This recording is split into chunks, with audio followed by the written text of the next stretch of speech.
رب العالمين والعاقبة للمتقين والصلاة والسلام على أشرف الأولين والآخرين قائد الغر المحجلين وعلى آله الطيبين الطاهرين وأصحاب الهاديين المهديين.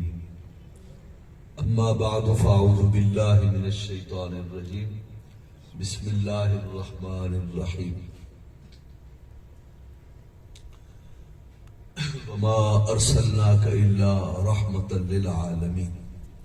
صدق الله مولانا العظيم وبلغنا رسوله النبي الكريم ونحن على ذلك من الشاهدين والشاكرين والحمد للہ رب العالمین. میرے محترم بھائیوں، دوستوں اور عزیزوں، جناب الحاج باغ علی رحمۃ اللہ تعالی علیہ مرحوم و مغفور کے گھر کی چھت پر خوبصورت محفل کا اہتمام کیا گیا ہے اور بہت خوبصورت اہتمام کیا گیا ہے. اللہ رب العزت اس اخلاص کو اپنی بارگاہ میں قبول فرمائے اور حضور کی بارگاہ میں اس محفل کو مقبول فرمائے. آج کل ملک کی طول و عرض میں اس موقع اور اس مہینے کی مناسبت سے جتنی محافل منعقد ہوتی ہیں ان سب کا موضوع نبی پاک صلی اللہ علیہ وسلم کا میلاد پاک ہوتا ہے. میلاد کے کیا معنی ہے؟ میلاد عربی زبان کا لفظ ہے اور اس کے معنی ہے پیدائش، ولادت، برتھ. بسا اوقات جو ہماری زبان نہیں ہوتی اس کا لفظ ہم میں استعمال ہونا شروع ہو جائے تو ہم بسا اوقات مغالطوں کا شکار ہو جاتے ہیں. تو میلاد النبی کا معنی کیا ہے؟ نبی پاک کی ولادت و پیدائش. اور عید میلاد النبی کے معنی کیا ہے؟ نبی پاک صلی اللہ علیہ وسلم کی پیدائش کی عید. اور جشن عید میلاد النبی کی کیا معنی ہے؟ نبی پاک صلی اللہ علیہ وسلم کی پیدائش کی عید کا جشن. وقت چونکہ مختصر ہے، میں ہلکی پھلکے انداز میں چند باتیں عرض کروں گا، میری اصلاح ہو جائے، آپ کی اصلاح ہو جائے. اور دماغوں میں بسا اوقات کچھ شبہات ڈال دیے جاتے ہیں اور وہ ہماری لا علمی اور علماء سے دور رہنے کی وجہ سے وہ شبہات ہمارے دل میں پختہ ہو جاتے ہیں اور ہم بہت زیادہ ڈسٹرب ہو جاتے ہیں اور کچھ سمجھ میں نہیں آتا. مثال کے طور پر ایک سوال یہ ہوتا ہے کہ اسلام میں عیدیں صرف دو ہیں، ایک ہے عید الفطر اور دوسرا ہے عید قربان. یہ عجیب عشق ہے حضور کا کہ نبی پاک صلی اللہ علیہ وسلم نے عیدیں دو دی اور حضور سے محبت کرنے والوں نے عیدیں تین بنا دی. اس میں سبحان اللہ.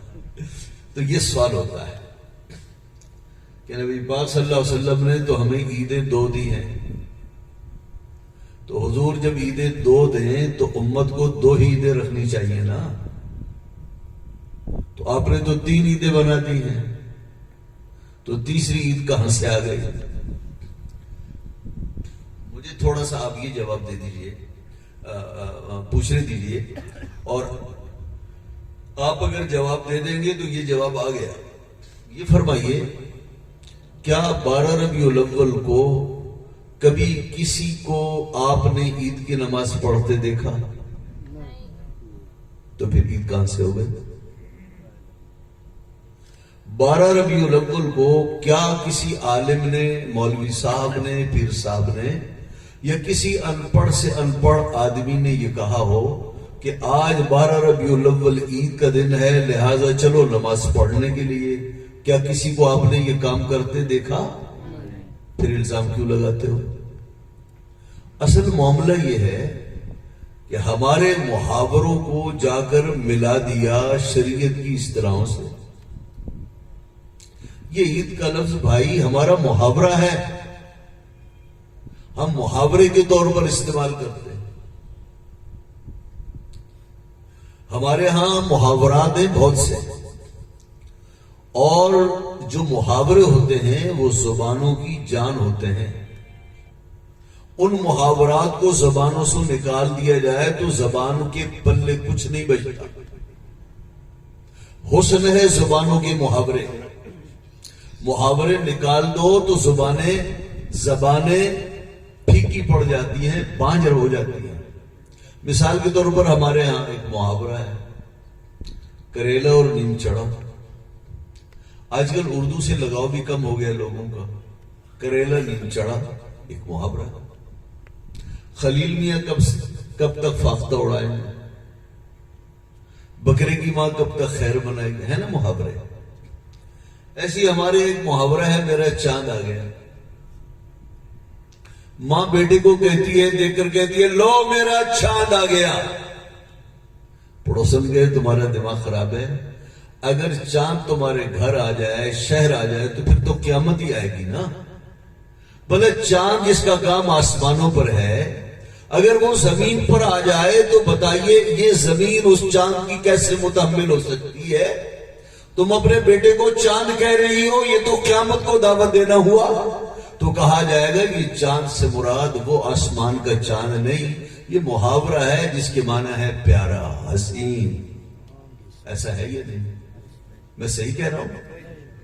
تو ماں بیٹے کو کہتی ہے چاند، تو یہاں چاند کا اپنا معنی مراد نہیں، یہاں چاند محاورہ ہے، اس کے معنی ہے پیارا، میرا پیارا آ گیا. ایسا ہے بھائی؟ ایسی ہمارے ایک محاورہ ہے. ہمارے ایک محاورہ ہے، کسی کو برا کہنا تو کہتے ہیں گدھا آ گیا. تو کیا واقعی وہ گدھا ہوتا ہے؟ کیا اس کی دم ہوتی ہے، چار ٹانگیں ہوتی ہیں؟ محاورہ ہے، بے وقوف، نادان ہے نا محاورہ. ایسی چاند ایک محاورہ ہے. ایسی عید ہمارے ہاں محاورہ ہے.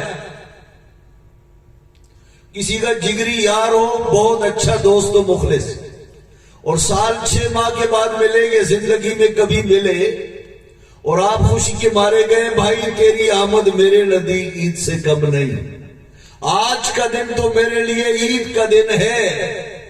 تو کیا اس سے سوال ہوگا کہ عید کی نماز پڑھنے کا پھر اہتمام کرو؟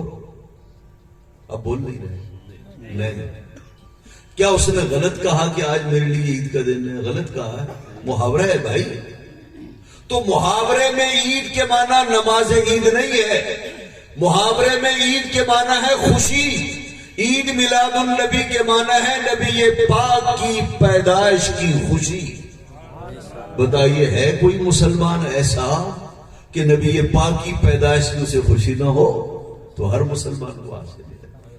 تو مسلمانوں کا مذاق مت اڑاؤ، ان کی عقیدت اور محبت کا مذاق مت اڑاؤ. عید محاورہ ہے جس کے معنی ہے کہ آج کا دن اہل اسلام کے لیے خوشی کا دن ہے، اس لیے کہ آج ہمارے نبی پیدا ہوئے اور اللہ رب العزت نے ان کی پیدائش کی برکتوں سے امت مسلمہ کے لیے نعمتوں کے 1000 دروازے کھول دیے. عید کے معنی خوشی، یہ بات ذہن میں رہے گی آپ کے. ایک اور سوال ہوتا ہے، 12 ربیع الاول تو حضور کی وفات کی تاریخ ہے. تاریخ میں آیا کہ 12 ربیع الاول کو نبی پاک صلی اللہ علیہ وسلم کی پیدائش ہوئی. پھر اعلیٰ حضرت امام احمد رضا بریلوی رحمت اللہ تعالی علیہ کا حوالہ دیتے ہیں کہ وہ فرماتے ہیں 12 ربیع الاول کو حضور کی وفات ہوئی. تو اللہ کے بندو، 12 ربیع الاول کو جب آپ دن مناؤ گے، عید مناؤ گے، تو یہ گویا حضور کی وفات کی خوشی منا رہے. اس دن تو حضور کی وفات ہو گئی. اس کے 2 جواب ہیں. ایک جواب یہ ہے، اچھا آپ بتا دو اپنے ایمان سے کہ نبی پاک صلی اللہ علیہ وسلم کی پیدائش کس تاریخ کو ہے.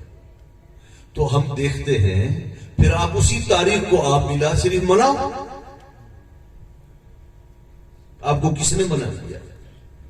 آپ کہتے ہو 8 ربیع الاول نبی پاک کی پیدائش کا دن ہے, 12 ربیع الاول کو حضور کی پیدائش نہیں ہوئی. چلیے جس تاریخ کو ہوئی ہے ہم دیکھتے ہیں آپ اسی تاریخ کو میلاد منائیں.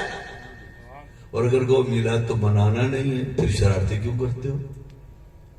آپ نے اس راستے پر جانا ہی نہیں ہے تو اس کا مطلب یہ شرارت ہے. میلاد کا راستہ روکنا ہے, میلاد کا راستہ کبھی نہیں روکے گا, رہے گا یوں ہی, ان کا چرچا رہے گا, پڑے خاک ہو جائیں جل جانے والے. اور نثار تیری چہل پہل پہ ہزاروں عید ربیع اول سوائے ابلیس کے جہاں میں سبھی تو خوشیاں منا رہے تھے. ایک بات تو یہ. دوسری بات اچھی طرح سے سمجھ لیجیے, آپ سب پڑھے لکھے لوگ موجود ہیں, میں آپ کو ایک دعوت دیتا ہوں فہم کی, سمجھ کی. دیکھیے نبی پاک صلی اللہ علیہ وسلم کی وفات 12 ربیع الاول کو ہو ہی نہیں سکتی. حضور کی وفات 12 ربیع الاول کو بولے ہو ہی نہیں سکتی. اس لیے کہ 2 باتیں تاریخ میں طے شدہ ہیں, اس میں کوئی 2 رائے نہیں ہے. بہت اچھی طرح سے سنیے.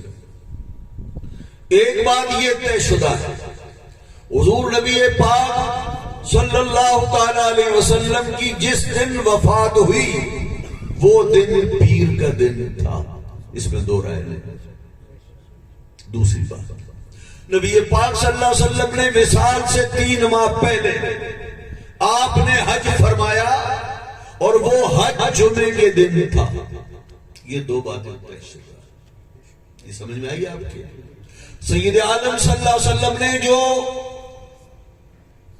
حج فرمایا 9 ذوالحج بروز جمعہ تھا, اور جس دن آپ کی وفات ہوئی تاریخ جو بھی تھی وہ دن پیر کا تھا. اب 12 ربیع الاول اگر حضور کی وفات کی تاریخ ہے تو دن کون سا آنا چاہیے؟ بولے پیر کا دن آنا چاہیے. ایسا ہی ہے نا. اب میں آپ کو دعوت فکر دیتا ہوں. نبی پاک صلی اللہ علیہ وسلم نے ذوالحج میں کیا حج, تو ذوالحج کے بعد آیا محرم, پھر صفر, پھر ربیع الاول. محرم, صفر, ربیع الاول. ذوالحج کا مہینہ یا 29 کا لیں گے یا 30 کا لیں گے. محرم کا مہینہ 29 یا 30 کا. صفر کا مہینہ 29 یا 30 کا. آپ یہ مہینے بھلے 29 کے سارے بنا لو, یہ مہینے سارے بھلے 30 کے بنا لو.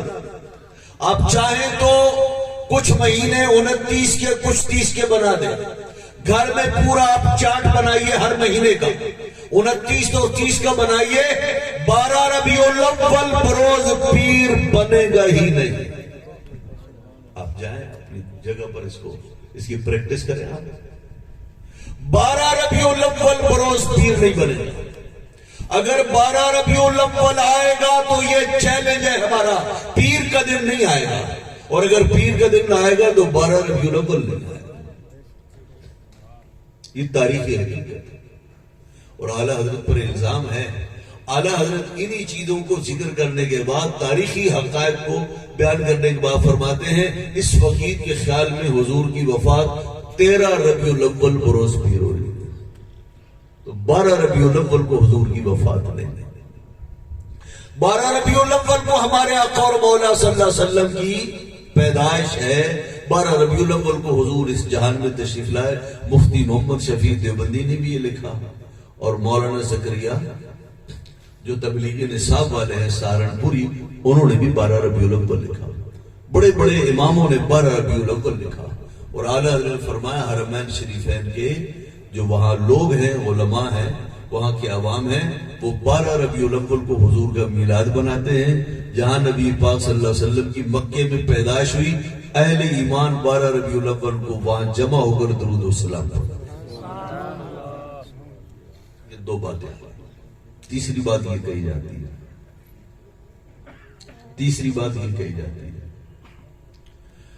کہ نبی پاک صلی اللہ علیہ وسلم میلاد بینر میلاد اشتہار میلاد پینافلیکس میلاد جہاں جاؤ میلاد. یہ میلاد کیا کس نے؟ امت میں کس نے میلاد کیا؟ صحابہ نے کیا میلاد، تابعین نے کیا میلاد. بھائی دور مت جاؤ، ہم آپ کو بتاتے ہیں، تاریخی حقیقت سے بتاتے ہیں، تاریخی حقائق سے بتاتے ہیں کہ حضور نے بھی اپنا میلاد بیان کیا، حضور کے گھر والوں نے بیان کیا، صحابہ کرام نے بیان کیا. اور عالم انسانیت میں سب سے پہلے اللہ کے محبوب کا میلاد اللہ کے محبوب کی والدہ ماجدہ سیدہ آمنہ نے بیان کیا. توجہ ہے؟ توجہ. حضرت آمنہ کیا فرماتی ہے؟ ان کی خاک پر ہماری جانیں قربان. نبی پاک صلی اللہ علیہ وسلم کی والدہ محترمہ مخدومہ کائنات حضرت سیدہ آمنہ فرماتی ہے، میرا لخت جگر جب میرے پیٹ میں جلوہ افروز ہوا، عورتوں کو جو تکلیفیں ہوتی ہیں مجھے کوئی تکلیف کا احساس نہیں ہوا. میں یہ سمجھتی تھی کہ جیسے میرے اندر کوئی اور جسم آیا ہی نہیں. فرمایا جب میرا لخت جگر دنیا میں جلوہ گر ہوا تو میرے پیٹ سے کیا نکلا؟ فرمایا خرج منی نور، میرے پیٹ سے نور نکلا اور میں نے اس نور کی روشنی میں مکہ مکرمہ میں اپنے گھر کی چار دیواری میں شام کے محلات کو دیکھ لیا. نعرہ تکبیر، نعرہ رسالت. بتائیے یہ میلاد ہے یا نہیں؟ بولیں میلاد ہے نا؟ میلاد کا دوسرا حصہ حضرت سیدہ آمنہ فرماتی ہیں جس دن میرے لخت جگر نے صبح پیدا ہونا تھا، فرمایا وہ جو رات آئی نا تو میں نے 3 جھنڈے دیکھے. کتنے؟ 3 جھنڈے دیکھے. ایک کعبۃ اللہ کی چھت پر لگا جھنڈا دیکھا اور ایک جھنڈا مشرق میں اور ایک مغرب میں نے دیکھے. 3 جھنڈے دیکھے. معلوم ہوا حضور کی پیدائش سے جھنڈوں کا بڑا گہرا تعلق ہے. اللہ نے اپنے محبوب کی ولادت پر جھنڈے لہرائے تو پھر امت کو سبق یہ ملا کہ جب اللہ جھنڈا لہرائے تو تم جھنڈے کیوں نہ لہراؤ، تم نے تو حضور کا کلمہ پڑھا ہے. ان 3 جھنڈوں کا مطلب کیا ہے؟ علماء نے کہا ان 3 جھنڈوں کا مطلب یہ ہے کہ اس ہستی کی دعوت کی شروعات تو مکے سے ہوگی اور یہ دین مکے تک محدود نہیں رہے گا. اس محبوب کی عظمتوں کے جھنڈے مشرق میں بھی لہرائیں گے، مغرب میں بھی لہرائیں گے. نبی پاک صلی اللہ علیہ وسلم کی والدہ ماجدہ فرماتی میلاد ہے یا نہیں حضور کا؟ حضور کی ماں فرماتی ہیں میرا لخت جگر جب دنیا میں آیا، فرمایا میں دیکھتی ہوں بچے پیدا ہوتے ہیں تو بدن پر آلائشیں لگی ہوتی ہیں، ماں کی رحم کا خون کچرا لگا ہوتا ہے، ماں سے اس کی نال جڑی ہوتی ہے، کاٹ کے علیحدہ کرنا پڑتا ہے، سرما لگایا جاتا ہے، نہلایا جاتا ہے، صاف کپڑے پہنائے جاتے ہیں، بچے کو خوشبو میں بسایا جاتا ہے، پھر نانی دادی اور ماں کو دکھایا جاتا ہے. ایسا ہے یا نہیں؟ حضرت آمنہ کیا فرماتا؟ فرمایا میرا لخت جگر جب میرے پیٹ سے باہر دنیا میں تشریف لایا، ان کے جسم پاک پر علائش نام کی کوئی چیز نہیں تھی. میرا پیارا نور نظر لخت جگر دھلا دھلایا دنیا میں تشریف لایا. نال کٹی ہوئی تھی، ختنہ کی ہوئی تھی، آنکھوں میں سرما قدرت کی طرف سے لگا ہوا تھا، خوشبو میں بسے ہوئے تھے، جو دیکھتا فدا ہونے کو جی چاہتا تھا. میلاد بیان ہو رہا ہے، کون بیان کر رہا ہے؟ بولے تو یار آپ بولتے نہیں، قسم اٹھائی ہوئی آپ نے نہ بولنے کی. یہ میرا کام ہے، سوال کرو تو بولو نا. کیا یہ حضور کا میلاد ہے یہ ہے؟ علماء نے بڑی پیاری بات کہی ہے کہ اگر نال کوئی دائی کاٹتی اور ختنہ نائی کرتا. کوئی نرس دائی آپ کو نہلاتی، سرما لگاتی، تو کیا حرج کیا تھا؟ بچوں میں تو ایسا ہوتا ہے. تو یہ حضور کی فضیلت کیسے ہوئی کہ آپ ختنہ شدہ پیدا ہوئے، نال کٹی ہوئی تھی، غسل کیے ہوئے تھے. اس میں فضیلت کی کیا بات ہے؟ اگر ایسا نہ ہوتا اور عورتیں یہ خدمت انجام دیتی تو کیا حرج تھا؟ علماء نے لکھا غیرت حق کو یہ گوارا نہیں تھا کہ کوئی کہہ سکے پیدا تو انہیں خدا نے کیا، لیکن میں نے انہیں پاؤڈر لگا کر، خوشبو لگا کر، سرما و کاجل لگا کر حسین و جمیل میں نے بنایا. تو غیرت حق نے کہا جس خدا نے پیدا کیا اسی نے جمال میں اپنے حبیب کو صرف بنا محتاج کیا.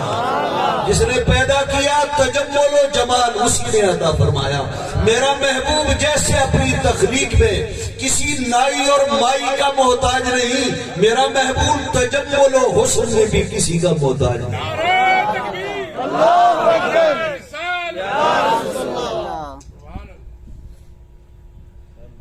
نبی پاک صلی اللہ علیہ وسلم، بخاری کی حدیث، سید عالم صلی اللہ علیہ وسلم پیر کے دن پیدا ہوئے.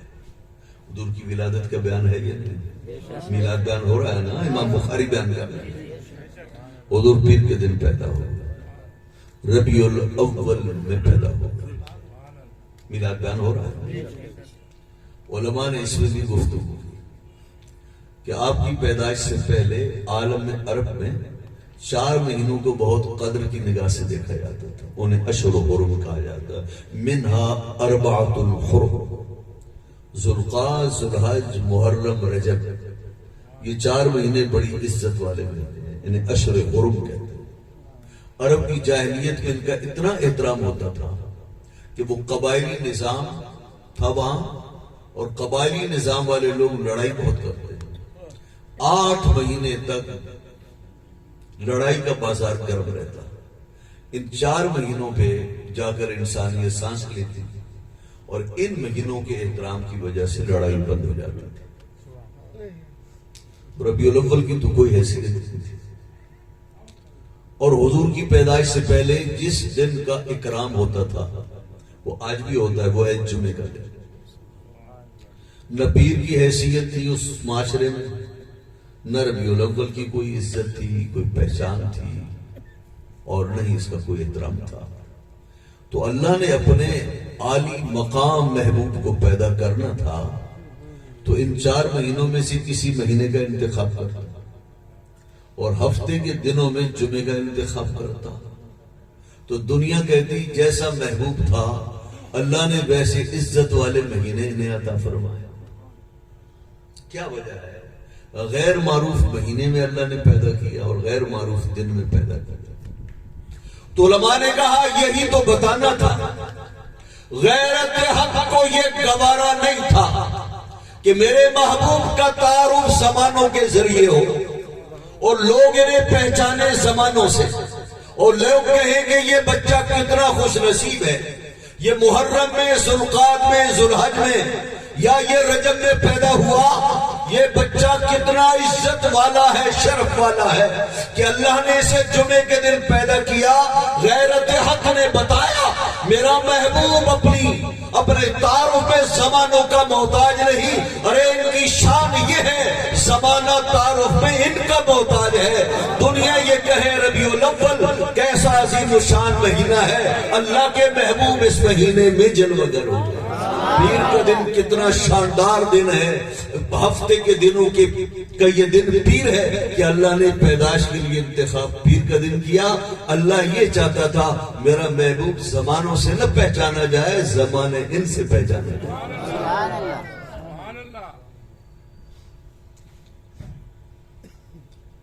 بتائیے میلاد بیان ہو رہا ہے یا نہیں؟ آگے چلتے حضور نبی پاک صلی اللہ علیہ وسلم کے خاندان، یہ صرف میلاد ہم حضور کے خاندان کا بیان کریں گے، کسی اور کا ٹائم نہیں. حضور کے خاندان کے ایک اور چشم و چراغ بہت بڑی ہستی ہے، نبی پاک صلی اللہ علیہ وسلم کی چچا جان حضرت سیدنا عباس ابن عبد المطلب، حضرت عباس حضور کا میلاد بیان کرتے ہیں۔ جب مسلمان ہوئے تو مسلمان دیر سے ہی ہوئے تھے۔ مسلمان ہونے کے بعد عرض کرتے ہیں یا رسول اللہ مسلمان تو میں بہت دیر سے ہوا ہوں، لیکن آپ کی عظمتوں کا اعتراف مجھے آپ کے بچپن سے ہے۔ میں بچپن سے آپ کو مانا کہ اللہ نے آپ کو کچھ مقام دینا ہے۔ فرمایا چچا تو نے کیا دیکھا بچپن میں؟ اب سنیے حضور کا میلاد۔ عرض کیا یا رسول اللہ میں نے یہ دیکھا تھا جب آپ چھوٹے تھے، حضرت عباس حضور سے 2-2.5 سال بڑے تھے،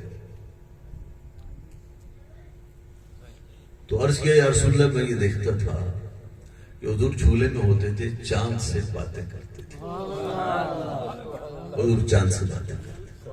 میں یہ بھی دیکھتا تھا حضور کی انگلی جس طرف گھومتی تھی چاند پیچھے پیچھے چلتا تھا۔ چچا جانا اور کیا دیکھا؟ عرض کیا رسول اللہ میں نے یہ بھی دیکھا جب آپ پنگھوڑے میں تنہا ہوتے تھے آپ کا دل گھبراتا تھا، جھلانے والی کوئی ہستی نظر نہیں آتی تھی، بغیر کسی کے آپ کو جھولا جھولتا نظر آتا تھا۔ اب اس میلاد کو حضور بیان کرنے کے بعد پھر حضور کے تاثرات کیا؟ فرمایا چچا جان یہ ساری باتیں ٹھیک ہیں، لیکن کچھ باتیں وہ ہیں جنہیں آپ نہیں جانتے۔ اب جو نہیں جانتے ہیں وہ میلاد حضور نے پھر خود بیان کیا۔ یہ تاریخی کتابوں میں سبل الہدی والرشاد حضرت علامہ صالح شافعی رحمت اللہ تعالی علیہ کے جو آج سے 600-700 سال پہلے کے بزرگ، یہ دیوبندی بریلوی اختلافات سے پہلے کے بہت پہلے کے بزرگ، نبی پاک صلی اللہ علیہ وسلم نے جب سنا فرمایا چچا جان یہ ٹھیک ہے لیکن کچھ باتیں آپ سے رہ گئی۔ مفہوم یہ چچا جان میں چاند سے باتیں کرتا تھا لیکن یہ باتیں یک طرفہ نہیں ہوتی تھی، میں چاند سے باتیں کرتا تھا، چاند مجھ سے باتیں کرتا تھا۔ اور چچا جان یہ میرا پنگھوڑا جو آپ کو جھولتا نظر آتا تھا، جب گھر والے نہیں ہوتے میں پریشان ہوتا تو اللہ رب العزت فرشتوں کو جھولا جھولانے کے لیے بھیجتا، وہ میرا جھولا جھولاتا تھا۔ بتائیے میلاد بیان ہو رہا ہے نہیں ہو رہا؟ بولیے۔ اور فرمایا چچا جان یہ ٹھیک ہے چاند میری انگلی کے اشارے پر چلتا تھا۔ چچا جان اگلی بات یہ ہے یہ چاند چلتا چلتا ایک ایسے مقام پر پہنچتا جہاں اللہ کے حضور میں وہ سجدہ کرتا، اور جب چاند اللہ کے حضور میں سجدہ ریز ہوتا تو سجدہ کرنے کی وجہ سے جو دھمک پیدا ہوتی تھی، چچا جان میں ماں کے جھولے میں لیٹے ہوئے اس دھمک کی آواز کو سن لیتے۔ بتائیے جس نبی کی شان یہ ہو کہ وہ پیدا ہوں اور ماں کی جھولی میں ہوں، پنگھوڑے میں ہوں، اور وہ جھولے میں جھول رہے ہوں، آسمان سے اٹھنے والی آواز سے ان کے کان بے خبر نہ ہوں، تو جب شباب نبوت پر پہنچ گئے تو امت کے درود و سلام سے بے خبر کیسے ہو سکتے؟ نعرہ تکبیر، نعرہ رسالت۔ بیان ہو رہا ہے کہ نہیں؟ پھر واپس آئی نبی پاک صلی اللہ علیہ وسلم کی اماں جان فرماتی ہیں میرا لخت جگر پیدا ہوا نا تو مجھے گھر میں گیس بتی جلانے کی ضرورت نہیں پڑی، یہ پیدا ہوئے میرا گھر بھی پوری وادی مکہ بھی بقعہ نور بن گیا، ہر طرف روشنی ہی روشنی۔ تو میرا بیٹا اپنے ساتھ روشنی لے کر آیا اور فرمایا کہ بدن پر خوشبو تھی تو میرے پیٹ سے میرا بیٹا نور بھی لے کر آیا، خوشبو بھی لے کر آیا۔ اب ہم اس کو آگے تھوڑا سا بڑھاتے ہیں پھر بات کرتے ہیں۔ حضرت آمنہ نے کیا فرمایا؟ میرا بیٹا میرے پیٹ سے کیا لے کر آیا؟ 2 چیزیں۔ کون کون سی؟ نور لے کر آیا اور خوشبو لے کر آیا۔ جب بچہ پیدا ہوتا ہے نا 6 ماہ تک ہم اس کی شکلیں ملاتے ہیں. ماں سے ملتا ہے, نانا سے ملتا ہے, وہ کہتے ہیں مجھے تو ابا سے ملتا نظر آتا ہے, کوئی ماما کوئی چچا کی طرف لے جاتے ہیں, اور 6 ماہ تک یہ کاروائی ہوتی ہے. بچہ پیدا ہوتا ہے تو باپ کہتا ہے کیا پنکی رنگ ہے, کتنا خوبصورت لال سرخ بچہ ہے. اگلے دن لوگ کہتے ہیں اس کے رنگ کو کیا ہو گیا, کالا کالا سا لگ رہا ہے. تو بچے رنگ بھی بدلتے ہیں, روح بھی بدلتے ہیں. 6 ماہ تک زیادہ تر. کچھ عرصے کے بعد پھر اس کا نقش و نگار اور اس کا رنگ ایک جگہ پر پکا نظر آتا ہے. ایسا ہے کہ حضور نبی پاک صلی اللہ علیہ وسلم رنگ و نور کو لے کر آئے, حضور خوشبو کو لے کر آئے. یہ عارضی تھا یا ہمیشہ کے لیے تھا, یہ دیکھنا. ہمیں حدیث سے معلوم ہوتا ہے جس نور کو لے کر آئے وہ آخری سانسوں تک برقرار رہا. جس خوشبو کے لے کر آئے آخری دم تک وہ خوشبو باقی. اچھا, 2 باتیں ہیں. انسان کو اللہ نے جو حسن دیا ہے, ایک لڑکا ہو 25 سال اس کی عمر ہو, کڑیل ہو, جوان, قد بہت مناسب ہو, چہرہ چمکدار ہو, رنگ سرخ ہو, داڑھی کالی ہو, تو بتائیے وہ کتنا بھلا کتنا حسین لگے گا. ہر آدمی دیکھنے کی کوشش کرے گا ماشاءاللہ سبحان اللہ, اللہ نے کیا حسن دیا ہے. یہ بتائیں اگر اس کے دانت ٹوٹ جائیں تو حسن برقرار رہے گا؟ بولے نہیں نا, نہیں. ایک دانت ٹوٹ جائے اور بات کرے عجیب سا نہیں لگے, اور 2-4 دانت ٹوٹ جائے بھلے 32 ہی لگ جائے, تو بتائیے حسن مدھم ہوگا یا نہیں ہوگا؟ اچھا, دانت سلامت رہے اور بال سارے سفید ہو جائیں اور عمر ہے 25-26 برس, تو بتائیے آدھا حسن کٹ جائے گا یا نہیں, اس سے بھی زیادہ.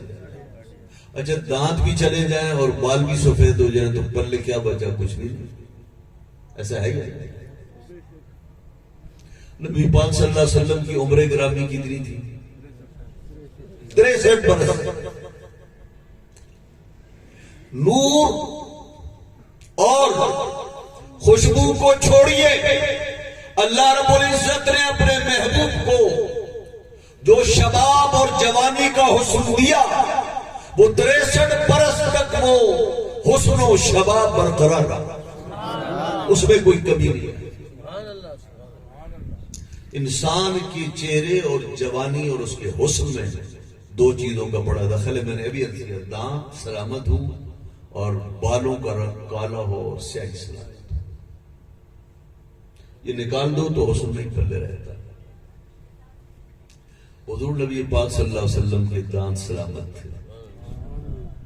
غزوہ احد میں ایک دانت کی ذرا نوک سی آپ کی جدا ہو گئی تھی. صحابہ کرام فرماتے ہیں حضور اتنے بھلے لگنے لگے, جب مسکراتے تھے تو معلوم ہوتا تھا کہ ابھی ابھی موتی ٹوٹا ہے اور چمک رہا ہے. لوگوں کے دانت ٹوٹتے ہیں تو عیب پیدا ہوتا ہے. حضور کے دانت کا ایک حصہ جدا ہوا, اللہ نے اپنے محبوب کے کمال حسن کو اور بڑھا دیا.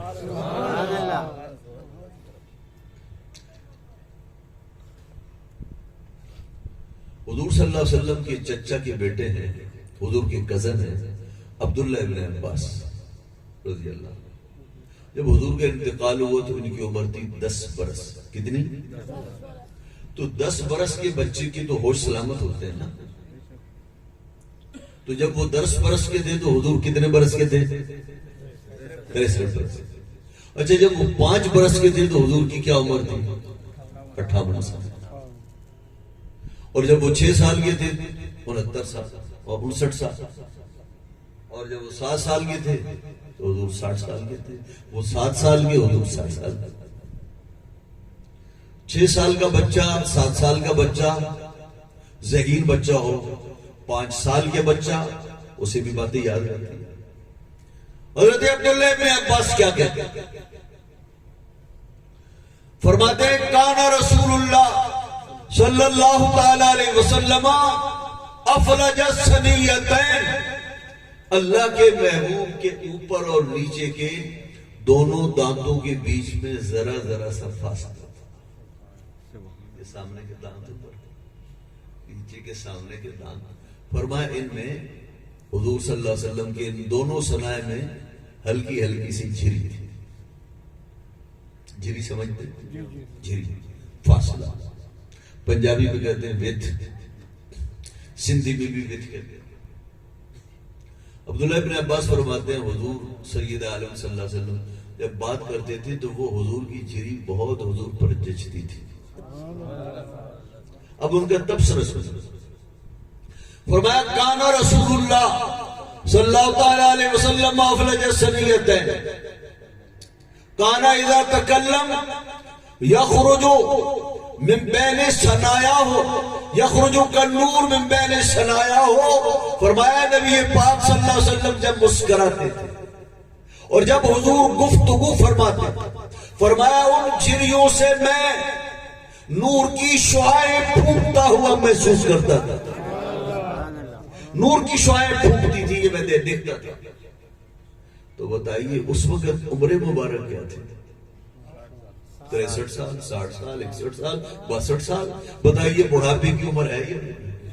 نبی پاک صلی اللہ علیہ وسلم کے بڑھاپے کی عمر میں بھی شباب حسن ایسا ہے, گفتگو فرماتے ہیں تو نور کی کرنیں پھونکتی محسوس ہوتی ہیں.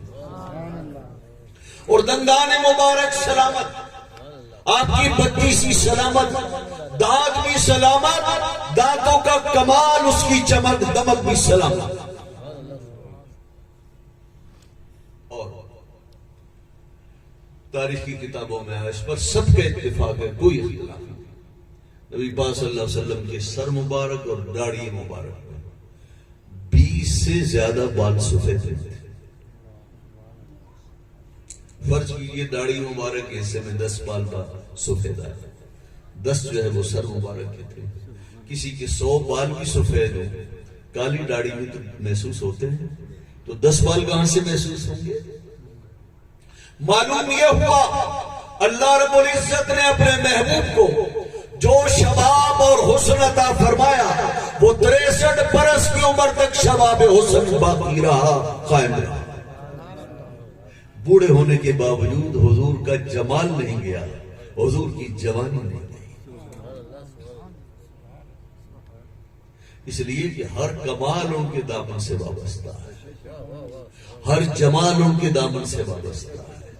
عیب نام کی کوئی چیز ان کے پاس سے گزری نہیں. تو میں کیا عرض کر رہا تھا, خوشبو لے کر آئے اور نور لے کر آئے. خوشبو کیسی؟ حضرت انس بن مالک فرماتے ہیں نبی پاک صلی اللہ علیہ وسلم کو بچوں سے بڑا پیار تھا. صبح اگر ان کے سر پر دست شفقت رکھتے تھے, شام تک خوشبو جانے کا نام نہیں لیتی تھی. اور شام کو سرے ان کے سر پر دست والا رکھتے تھے اور صبح تک خوشبو جانے کا نام نہیں لیتی تھی. فرمایا جب حضور سید عالم صلی اللہ علیہ وسلم مسافہ فرماتے, یوں معلوم ہوتا ابھی ابھی آپ نے دست مبارک کسی عطردان سے نکالا اور ہمارے ہاتھ میں دے دیا. اور جس راستے سے گزر جاتے تھے کسی کو پوچھنے کی ضرورت نہیں تھی حضور کدھر گئے ہیں, راستے کی خوشبو بتا دی تھی حضور کدھر گئے. خوشبو بات نور کی طرف آئی. حضرت مولا کائنات مولا علی فرماتے ما رأیت مثلہ لا قبلہ ولا بعدہ, میں نے حضور جیسا دیکھا ہی نہیں, نہ حضور سے پہلے نہ حضور کے بعد. اور ایک صحابی نے کہا لو رأیتہ لرأیتہ کان شمس تجری فی وجہی, تو نے دیکھنے والے میرے محبوب کو دیکھا نہیں ہے, اگر تو دیکھ لیتا تو تو یہ کہتا کہ یہ جو سورج ہے آسمانوں میں نہیں حضور کے چہرے میں گردش کر رہا. تو بہار حسن ہمیشہ نبی پاک صلی اللہ علیہ وسلم کے چہرے کا طواف کرتی رہے. ان کے رخسار ایسے تھے, ان کی آنکھیں کیسی تھی, حضور کی آنکھیں کیسی تھی. صحابہ کرام نے کہا موٹی تھی, معتدل تھی, خوبصورت تھی, جازت تھی, مخمور اکھیاں کتھے جا رہی ہیں. سیاہ جگہ بہت سیاہ تھی, سفید جگہ بہت سفید تھی, اور اس سفیدی میں میرے رب نے ہلکے ہلکے گلابی ڈورے بھر دیے تھے. جو آنکھ کے جمال و کمال میں اضافے کا سامان کر رہے. نظریں نیچے تھیں، ناک اونچی تھی. آنکھیں جھکی ہوں تو شرم و حیا ہے، اور ناک بلند ہو تو حسن و جمال. امام اہل سنت نے فرمایا نیچی نظروں کی شرم و حیا پر درود، اونچی بینی کی رفت پہ لاکھوں سلام. ان کے مبارک ہاتھ کیسے تھے؟ حضرت انس بن مالک سن کر نہیں دیکھ کر بیان کر رہے ہیں. 10 سال تک خدمت نبی میں رہے. فرمایا ما مسستو دیباجن ولا حریرن الین من کف رسول اللہ صلی اللہ تعالی علیہ وسلم ولا شممت مسکن ولا عنبرتن اطیب من رائحۃ النبی صلی اللہ تعالی علیہ وسلم. فرمایا آج تک کسی کم خواب میں اعلیٰ سے اعلیٰ ریشم میں وہ نرمی میں نے نہیں دیکھی جو میں نے حضور کی ہتھیلیوں میں نرمی محسوس کی. اور آج تک کسی عنبر اور کستوری میں نے ایسی مہک محسوس نہیں کی جو حضور کے پسینے سے میں نے محسوس کی. ناک کیسی تھی؟ ناک اٹھی ہوئی تھی، سیدھی تھی، تیکھی تھی، بہت معتدل خوبصورت تھی.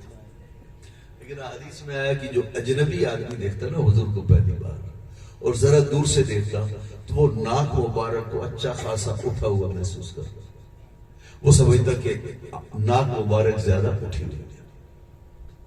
جب قریب جاتا تو ناک مبارک کو معتدل محسوس کرتا اور ناک کا اعتدال و حسن اس پر منکشف ہوتا.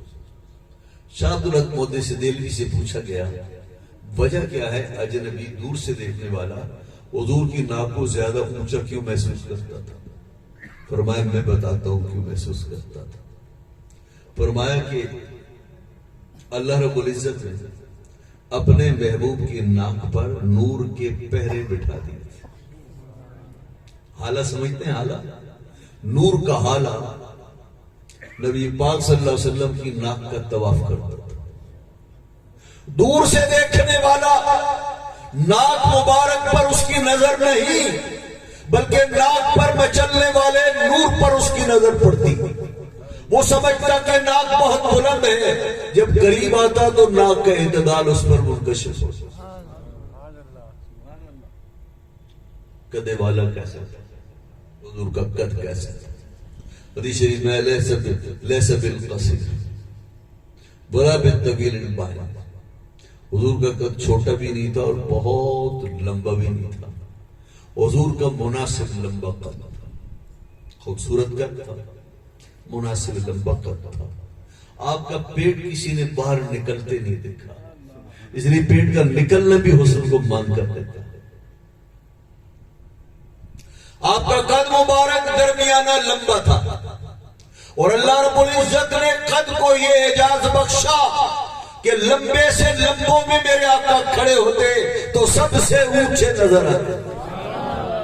غیرت حق کو یہ گوارا نہیں تھا کہ سوال کرنے والا یہ سوال کرے کہ اے لوگوں تمہارا نبی عظمت و جلال میں تو سب سے اونچا ہے لیکن قد تو دیکھو عباس اور عمر کا اونچا ہے. تو غیرت حق نے کہا غور سے دیکھو جیسے میرا محبوب عظمت و جلال میں سب سے اونچا ہے، میرا محبوب قد و قامت میں بھی سب سے اونچا ہے. حضرت عمر کا قد بہت اونچا تھا، حضرت عباس کا قد اونچا تھا. حضرت عمر کا قد اتنا اونچا تھا میرے استاد سے فرمایا کرتے تھے حضرت مولانا تام صاحب بندیالوی رحمۃ اللہ علیہ کہ حضرت عمر کا قد اتنا اونچا تھا وہ جب اونٹ کے مقابل کھڑے ہوتے تو کوہان کو یوں جھانک کے ربا ان کی ایڑی میں، حضرت عمر کی ایڑی میں اور ان کے ٹخنے میں ایک بالش کا فاصلہ تھا. تو بتائیے قد کتنا اونچا ہوگا. حضور ایسے لمبوں کے درمیان کھڑے ہوتے میرے آقا سب سے اونچے نظر آتے. حضور کے طلبے کیسے تھے یہ کسی نے بیان نہیں کیا. حضور کے طلبے کیسے تھے یہ مولانا حسن رضا خان نے جو اعلیٰ حضرت کے چھوٹے بھائی ہیں انہوں نے بیان کیا. حضور کے طلبے کیسے تھے؟ فرماتے آسمان گر تیرے طلبوں کا نظارہ کرتا، روز ایک چاند تصدق میں اتارا کرتا. رسول اللہ ابھی تک تو چاہ نے صرف آپ کا چہرہ دیکھا, آپ کا سر بالا دیکھا, اس نے آپ کے مبارک قدموں کا تلوے نہیں دیکھے. یا رسول اللہ تلوے چاندنے نہیں دیکھے, تلوے جگمگاتے ہوئے چمکدار آبدار خوبصورت اور حسین و جمیل آج تک آسمان کے اوپر نظر نہیں پڑی ہے. یا رسول اللہ وہ جو دیکھ لے نا آسمان آپ کے تلووں کو, ایسا مست ہو جائے, فدا ہو جائے کہ روزانہ ایک 14ویں کا چاند لے کر آئے اور قدموں پر نثار کرے. آسمان گرد تیرے تلووں کا نظارہ کرتا, روز ایک چاند تصدق میں اتارا کرتا. اس لیے حضرت حسان ابن ثابت نے نبی پاک صلی اللہ علیہ وسلم کی تعریف میں قلم توڑ دیا اور کہا وَأَحْسَنُ مِنْكَ لَمْ تَرَ قَطُّ عَيْنٍ وَأَجْمَلُ مِنْكَ لَمْ تَلِدِ النِّسَاءُ خُلِقْتَ مُبَرَّأً مِنْ كُلِّ عَيْبٍ كَأَنَّكَ قَدْ خُلِقْتَ كَمَا تَشَاءُ. محبوب میری آنکھوں نے آج تک آپ جیسا حسین نہیں دیکھا, اور کیسے دیکھے کہ آج تک کسی ماں نے آپ جیسا حسین بچہ جنا ہی تو نہیں ہے. اور یا رسول اللہ حضور ہر عیب سے ایسے پاک پیدا ہوئے کہ جیسے آپ نے چاہا آپ کے رب نے آپ کو ویسا بنا. حضرت حسان کی دیوان کا یہ شعر دیوان کے ماتھے کا جھومر ہے, اور اس ایک شعر نے اس پورے دیوان کا رتبہ بڑھا دیا ہے. پورے دیوان میں 1-2 شعر ہی ہوتے ہیں جو تمام اشعار کی وہ جان ہوتے ہیں. یہ دیوان حسان کی جان ہے.